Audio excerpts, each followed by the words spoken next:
John 11. Now a man named Lazarus was sick. He was from Bethany, the village of Mary and her sister Martha. This Mary, whose brother Lazarus now lay sick, was the same one who poured perfume on the Lord and wiped his feet with her hair. So the sisters sent word to Jesus, "Lord, the one you love is sick." When he heard this, Jesus said, "This sickness will not end in death. No, it is for God's glory, so that God's Son may be glorified through it." Now Jesus loved Martha and her sister and Lazarus. So when he heard that Lazarus was sick, he stayed where he was 2 more days. And then he said to his disciples, "Let us go back to Judea." "But Rabbi," they said, "a short while ago the Jews there tried to stone you, and yet you're going back?" Jesus answered, "Are there not 12 hours of daylight? Anyone who walks in the daytime will not stumble, for they see by this world's light. It is when a person walks at night that they stumble, for they have no light."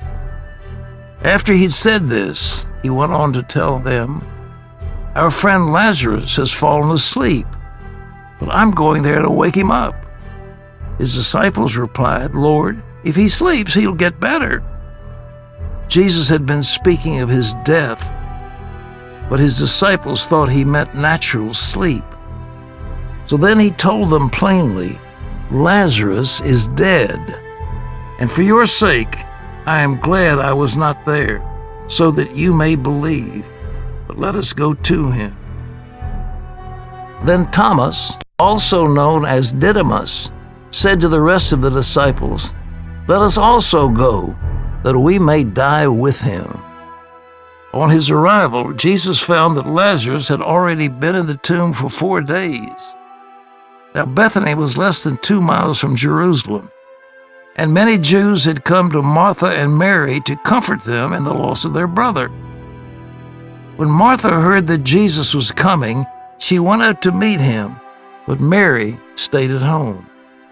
"Lord," Martha said to Jesus, "if you had been here, my brother would not have died. But I know that even now God will give you whatever you ask." Jesus said to her, "Your brother will rise again." Martha answered, "I know he will rise again in the resurrection at the last day." Jesus said to her, "I am the resurrection and the life. The one who believes in me will live even though they die, and whoever lives by believing in me will never die. Do you believe this?" "Yes, Lord," she replied. "I believe that you are the Messiah, the Son of God, who is to come into the world." And after she had said this, she went back to call her sister Mary aside. "The teacher is here. He's asking for you." When Mary heard this, she got up quickly and went to him. Now Jesus had not yet entered the village, was still at the place where Martha had met him. And when the Jews who had been with Mary in the house, comforting her, noticed how quickly she got up and went out, they followed her, supposing she was going to the tomb to mourn there. When Mary reached the place where Jesus was and saw him, she fell at his feet and said, "Lord, if you had been here, my brother would not have died."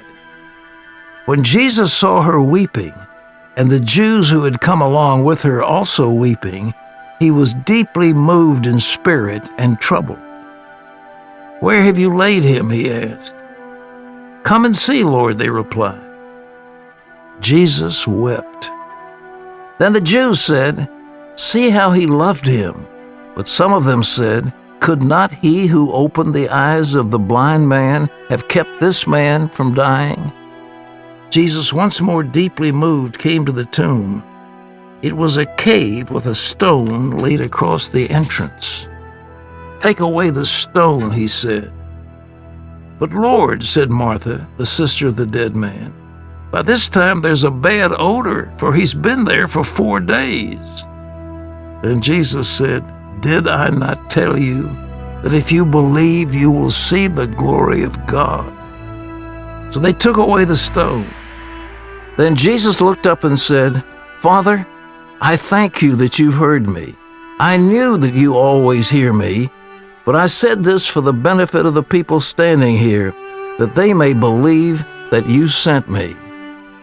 When he had said this, Jesus called in a loud voice, "Lazarus, come out!" The dead man came out, his hands and feet wrapped with strips of linen and a cloth around his face. Jesus said to them, "Take off the grave clothes and let him go." Therefore, many of the Jews who had come to visit Mary and had seen what Jesus did believed in him. But some of them went to the Pharisees and told them what Jesus had done. Then the chief priests and the Pharisees called a meeting of the Sanhedrin. "What are we accomplishing?" they asked. "Here is this man performing many signs. If we let him go on like this, everyone will believe on him, and then the Romans will come and take away both our temple and our nation." Then one of them, named Caiaphas, who was high priest that year, spoke up. "You know nothing at all. You do not realize that it is better for you that one man die for the people than that the whole nation perish." He did not say this on his own, but as high priest that year, he prophesied that Jesus would die for the Jewish nation, and not only for that nation, but also for the scattered children of God, to bring them together and make them one. So from that day on, they plotted to take his life. Therefore, Jesus no longer moved about publicly among the people of Judea. Instead, he withdrew to a region near the wilderness, to a village called Ephraim, where he stayed with his disciples. When it was almost time for the Jewish Passover, many went up from the country to Jerusalem for their ceremonial cleansing before the Passover. They kept looking for Jesus, and as they stood in the temple courts, they asked one another, "What do you think? Isn't he coming to the festival at all?"